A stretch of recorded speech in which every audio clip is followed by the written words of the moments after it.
السلام عليكم، وياكم هذا مركز المهندس. اليوم عندنا مايك رايزر 300 بدنا لها مري قلاب مع تفعيل مصباح الترحيب.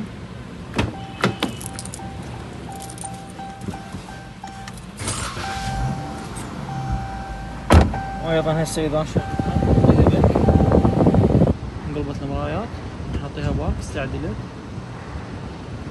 كذلك تفعيل التعتيم، ميرور ديمر،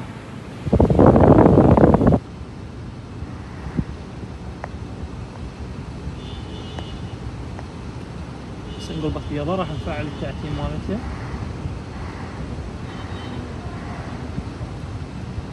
بدأت تتحول للون الازرق.